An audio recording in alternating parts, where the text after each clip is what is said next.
Hello friends, welcome back to Fluent English with Shekhar. Collective nouns. What is a collective noun? Collective noun is a word that represents a group of people, animals or things as a single unit.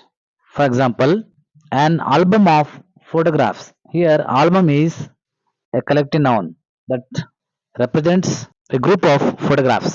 An army, troops, battalion or regiment of soldiers. ಸೋಲ್ಜರ್ಸ್ಗೆ ನಾವು army ಅಂತ ಕೂಡ ಕರಿತೀವಿ, troops, battalion R regiment ಅಂತ ಕೂಡ ಕರಿತೀವಿ. These are all collective nouns for soldiers. Next one, A bench of judges. Here bench is A collective noun that represents group of judges. Next one, A brood of chickens. ಕೋಳಿಗಳ ಗುಂಪಿಗೆ ನಾವೇನ್ ಕರಿತೀವಿ? Brood ಅಂತ ಕರಿತೀವಿ. It's a collective noun of chickens. A gang of burglars or dacoits. ದರೋಡೆಕೋರರ ಗುಂಪಿಗೆ ನಾವು gang ಅಂತ ಕರಿತೀವಿ. A flock of sheep or birds. ಕುರಿಗಳ ಗುಂಪು ಅಥವಾ ಪಕ್ಷಿಗಳ ಗುಂಪು. A clump of trees. ಮರಗಳ ಗುಂಪು. A crew of sailors. ನಾವಿಕರ ಗುಂಪು. A fleet of ships or cars. Car ಅಥವಾ ಹಡಗುಗಳ ಗುಂಪು. A flight of birds. ಪಕ್ಷಿಗಳ ಗುಂಪು. A bundle of sticks. ಕಡ್ಡಿಗಳ ಗುಂಪು is called bundle. A team of players. ಆಟಗಾರರ ಗುಂಪು.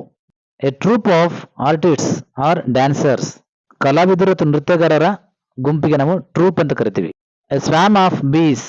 ಜೇನುಹುಳುಗಳ ಗುಂಪಿಗೆ ಸ್ವ್ಯಾಮ್ ಅಂತ ಕರಿತೀವಿ. A bunch of grapes or keys. ದ್ರಾಕ್ಷಿ ಅಥವಾ ಕೀಗಳ ಗುಂಪಿಗೆ ಬಂಚ್ ಅಂತ ಕರಿತೀವಿ. A bouquet of flowers. ಹೂವುಗಳ ಗುಂಪಿಗೆ ಬುಕ್ಕೆ ಅಂತ ಕರಿತೀವಿ. A ಗ್ಯಾಗಲ್ of ಗೀಸ್. ಗೀಸ್ ಪಕ್ಷಿಗಳ ಗುಂಪಿಗೆ ಗ್ಯಾಗಲ್ ಅಂತ ಕರಿತೀವಿ.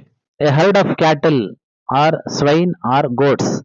ದನಗಳ, ಹಂದಿಗಳ ಅಥವಾ ಆಡುಗಳ ಗುಂಪಿಗೆ ಹರ್ಡ್ ಅಂತ ಕರಿತೀವಿ. A litter of puppies. ನಾಯಿಮರಿಗಳ ಗುಂಪಿಗೆ ಲಿಟ್ಟರ್ ಅಂತ ಕರಿತೀವಿ. A pride of lions. ಸಿಂಹಗಳ ಗುಂಪಿಗೆ ಪ್ರೈಡ್ ಅಂತ ಕರಿತೀವಿ. Dear friends, these are the words that represents a group of people, animals or things as a single unit. Thank you for watching. See you in the next video.